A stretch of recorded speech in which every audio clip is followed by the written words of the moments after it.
Alrighty. Well, I had somebody in the comments last night ask me about this thing. Um, so this is for that individual plus anybody else who may be interested. I've talked about it a bit before, but for anybody who doesn't know, this is my water supply. What I do, well, first I'll tell you what it is. This thing is called a Cornelius keg, and these were used in the 1970s and 80s in soda fountains. Like if you went into a restaurant in 1985, say you went to McDonald's or someplace like that, and there was a soda fountain there, or you'd put your cup underneath and push the thing and it would pour the soda into your cup, and you'd have a row there, Coca-Cola, Fanta, Orange Crush, Hires root beer, whatever. And along the line, you could pick whichever one you wanted. Well, underneath the counter, beneath the soda fountain, there was one of these for each flavor of soda. One of them would have the Coca-Cola in it. The one beside it would have the Fanta in it. The one beside that would have, the 7-Up or the Sprite or, whatever in the order. And then the hoses came up into the soda fountain. They came off these things here. See, there's even still a little rubber seal there. Now, normally these would be tight, but the pressure hoses came off here. There's one here and there's one here. And when these things were shipped to the restaurants, they were filled with soda. So it's not like the process now where your syrup and your soda water are separate and they come together and they basically make the soda in the fountain. The soda was already in the keg here. And like I say, as you can see, it says Coca-Cola. I don't know if I can show it here. Coca-Cola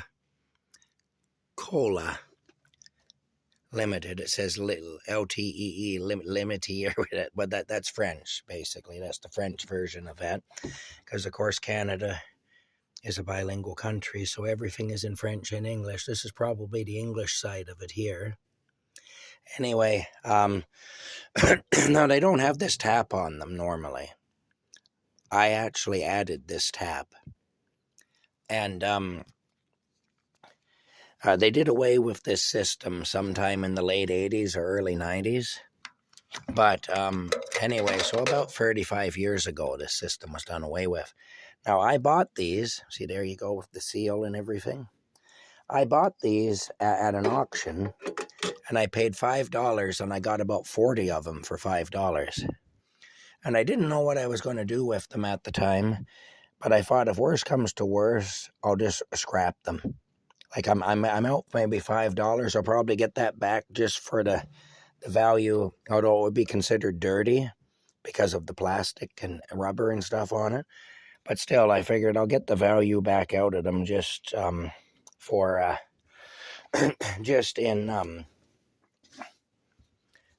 scrap anyway. So if I have to, I'll just scrap them if I can't figure out what to do with them. Well, a cousin of mine said home brewers would love to have these things.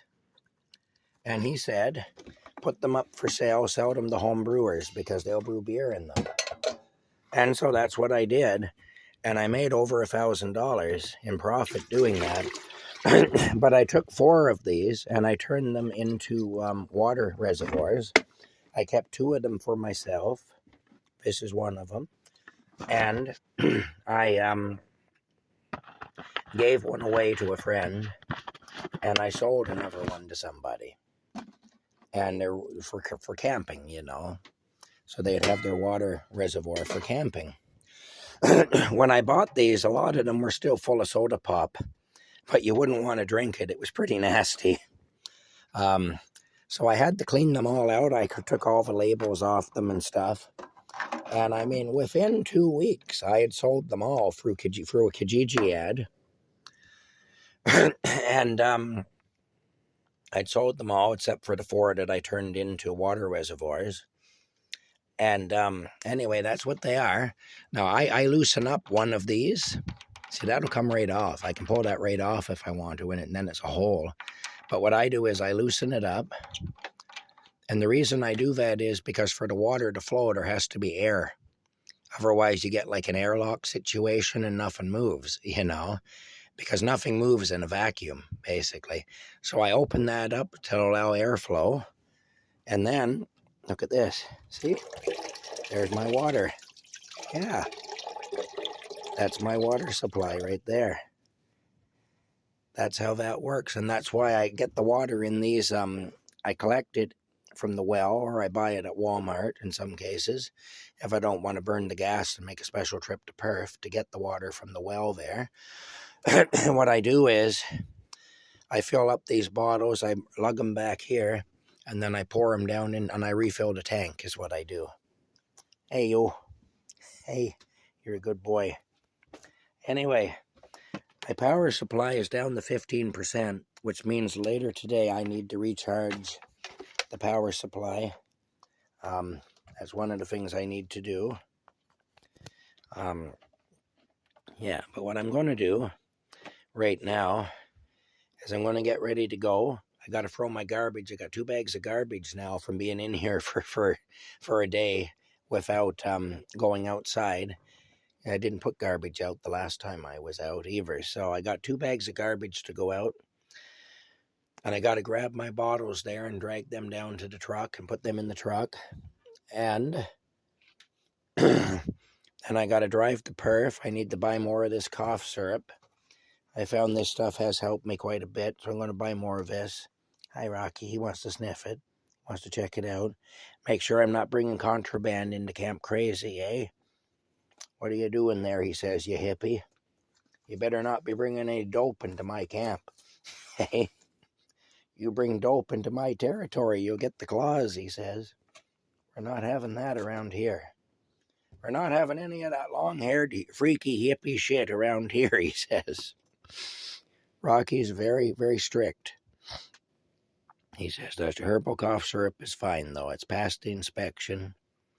And he says that he's given me permission to have the herbal cough syrup here at Camp Crazy. Hey. But he said, you're lucky that wasn't any dope. If you've been bringing any of that weird stuff in here, we'd have an issue. Hey. Anyway, he's very security conscious. He checks things out. He keeps us safe. And we're very lucky to have him here at Camp Crazy. Anyway, that's it for now. I got to get ready to go. Rocky's probably going to go to the door when I open it and have a look and see what he thinks. And he's probably not going to think much of how things are out there. But anyway, he'll have a look, though, just the same. Maybe he'll do a little security check if he feels like it. He probably won't, though, because there's a lot of snow out there, and he doesn't like walking through that. Anyway, we'll see you later.